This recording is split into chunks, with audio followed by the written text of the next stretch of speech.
নম পূর্ণাহং নম পূর্ণাহং নম পূর্ণাহং নম তর্পণকারী ভবন্তু ভুবন্তু নম স্বস্তি। হচ্ছে আপনারা দূরে যাবেন না, জলের স্রোত আছে, কাছাকাছি থাকুন। আর মাঝি ভাইদের উদ্দেশ্যে বলছি, আপনারা ওখানটা নৌকোটা রাখুন, আপাতত এখন সরবেন না কোথাও, ওখানটা থাকুন। খেয়াল রাখুন, যে সমস্ত মানুষজন দূরে চলে যাচ্ছে সাঁতার কেটে তাদের বারণ করুন একটু।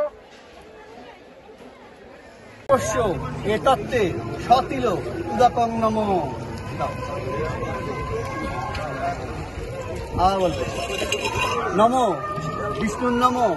আপনার গোত্র বলবেন, পিতাময়ী নাম বলবেন, তাস্যা কৃপস্য এতত্তে সতিল উদাকং নমঃ।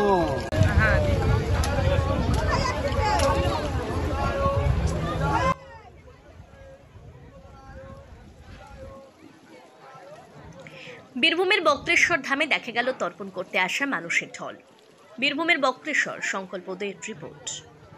আজ 2রা অক্টোবর ভোরবেলা থেকেই শুরু হয়ে যায় গঙ্গার ধারে তর্পণ। তর্পণ হলো এক বিশেষ পর্ব, যা পিতৃপক্ষের পূর্বপুরুষের তর্পণাদির জন্য প্রশস্ত পক্ষ।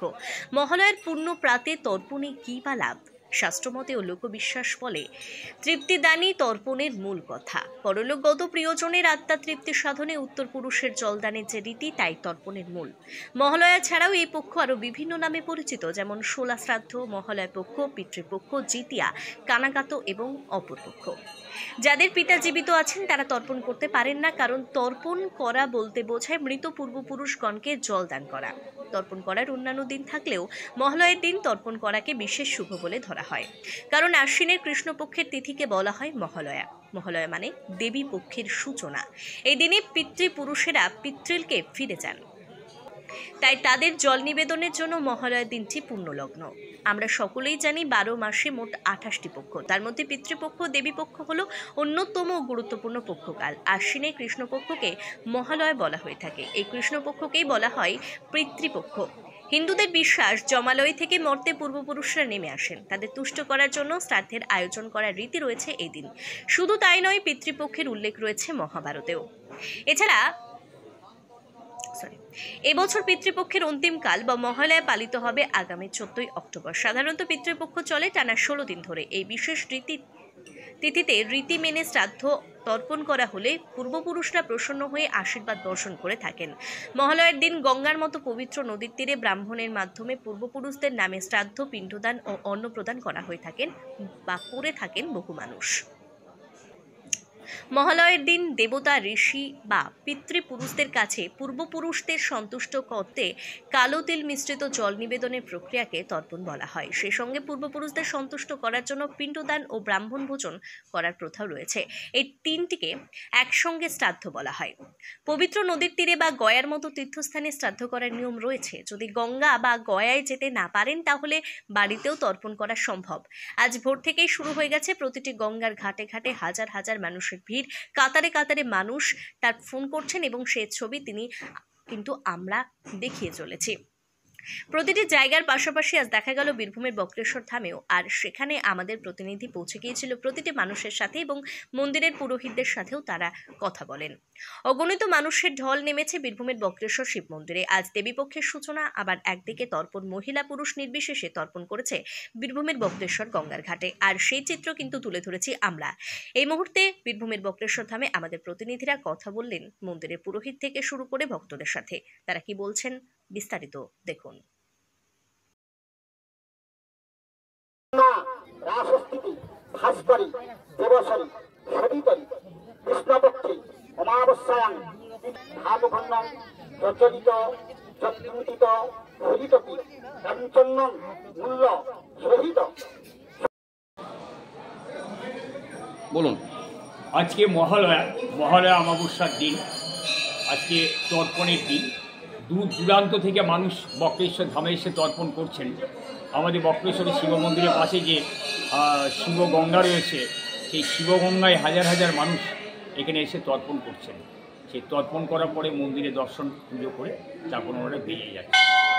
দেবীপক্ষ শুরু হয়ে যাচ্ছে, দেবীপক্ষ সূচনা হয়ে যাচ্ছে। সুতরাং আজকে তর্পণের একটা বিশেষ আয়োজন বক্রেশ্বরে রয়েছে, পুলিশি ব্যবস্থাটাও আমরা রেখেছি এবং সুন্দরভাবেই চলছে, ভিড়টাও চোখে পড়ার মতো রয়েছে। আপনার নাম? আমার নাম দেবনাথ মুখার্জি, আমি বক্রেশ্বর মন্দিরের একজন সেবায়িত।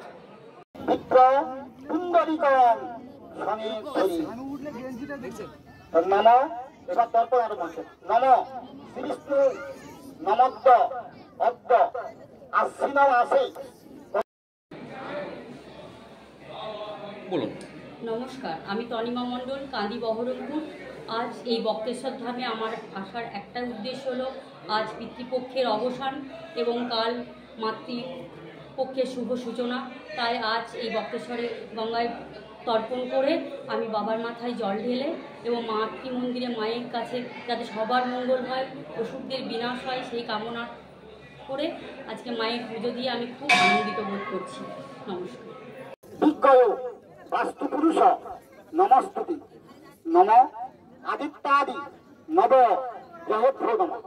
কাল্যাদি দশ মহাবিদ্যা ভো নম। মৎস্যাদি দশ অবতারে ভো নম। বৃন্দা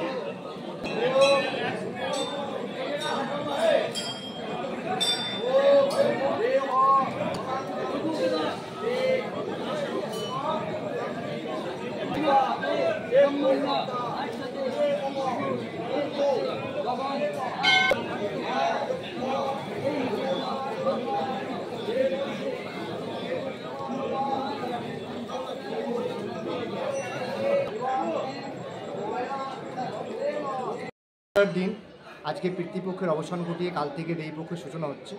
বহু দূর দূরান্ত থেকে মানুষ এখানে আসছেন, যারা তর্পণ করছেন। তর্পণের জন্য অনেক ভিড়ও জমা হয়েছে এখানে। আমাদের এই সামনে যেই শিবগঙ্গা আছে, সেই শিবগঙ্গায় সবাই তর্পণ সারছেন।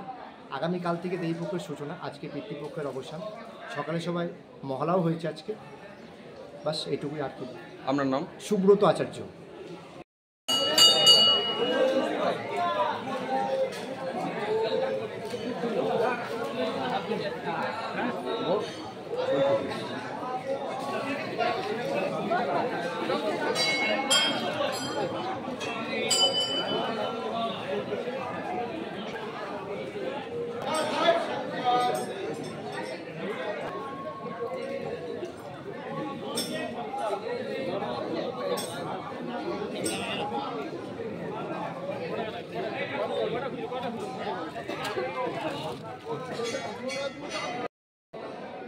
বলুন।